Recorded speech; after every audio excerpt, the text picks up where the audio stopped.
Hey there, I'm Jerry, a DIY track guy. Welcome to the Mostly Useless Garage. If you're into tracking your car, I got two products I think you'll be interested in. Let's check them out right now.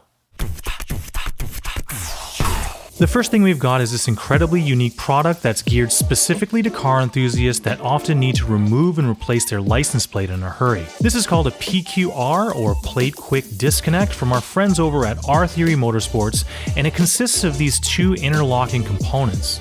This side bolts up to the stock license plate location, while this side goes on the license plate itself. Using the power of magnetism, magnets, bitch! The two halves securely lock together and mount the license plate to the car. They can only be disconnected by firmly sliding the magnets apart and pulling the stainless steel pins out of the machined grooves on either side. No tools required. And before you jump to conclusions, these have been thoroughly tested and will not fall off even in the harshest of driving conditions or going through a car wash. It's a rather simple concept in theory, or our theory. So let's get it on the car. We're going to install this here at the rear plate location, so we need to take this off.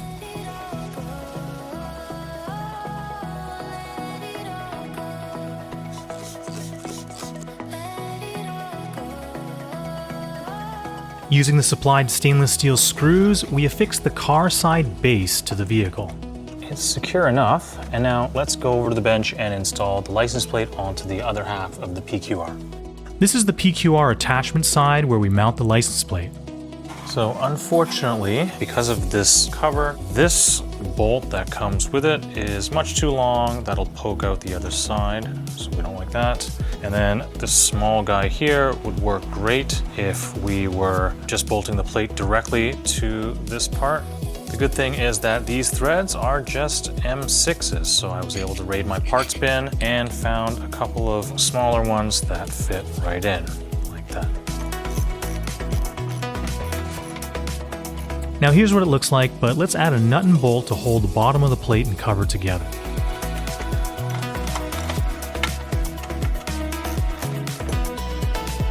Let's bring this over to the car and install it.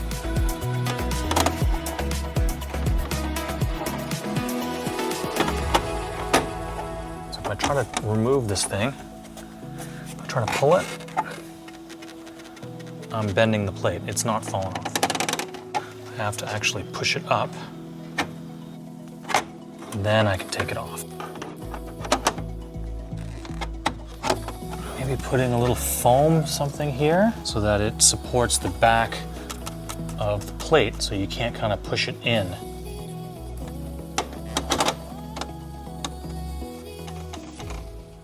The second product, like the first, holds a license plate, but this one's in the form of a tow hook. This replaces the driver's side factory tow hook, or baby tooth, and you can secure this license plate bracket to it using two wing nuts.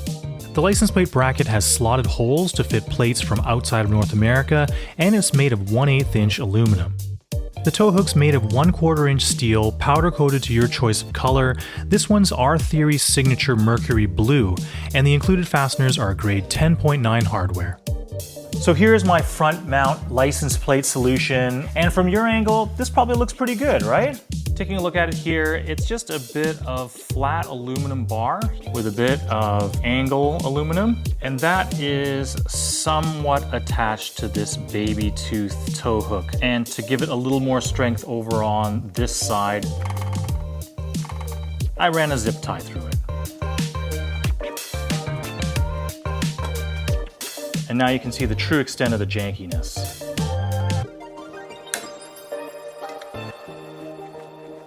This thing was actually surprisingly secure.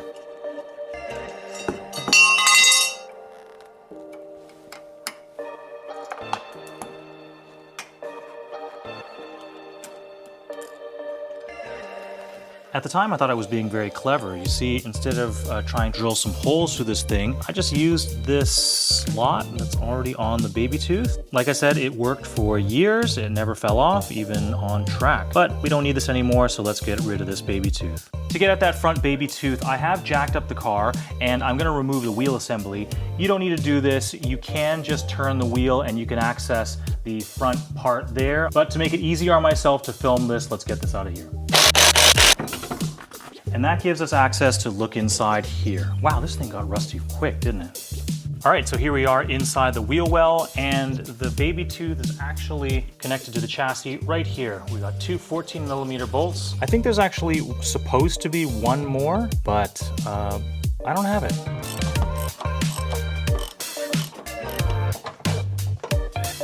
Of course, it comes with new fasteners.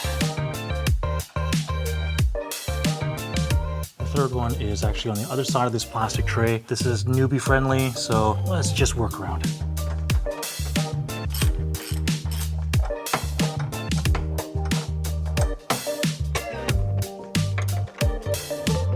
All right, so there it is.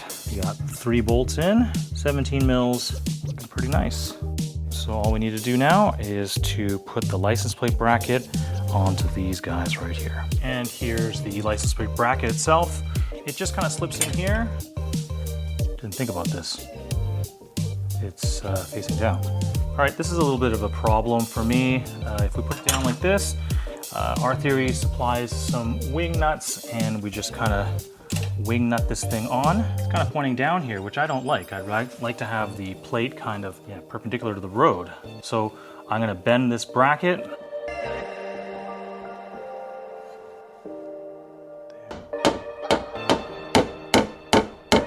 Now that our license plate bracket is bent up, we just need to put this on here like that.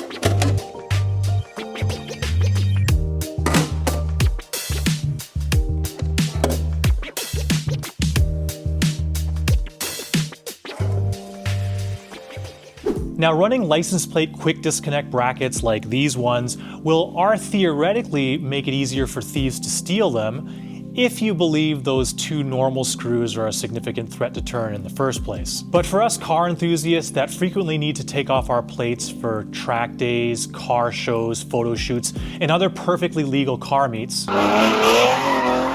these 2 products are time savers and add a bit of style to the mundane matter of number plates. So that's the R-Theory Motorsports Plate Quick Disconnect and Miata Tow Hook and License Plate Bracket. Help a brother out, would you? Please subscribe to the channel, like the video, drop a comment, and watch some of my other Miata videos. Again, on repeat. You're awesome. I'm mostly useless. Thanks very much for watching.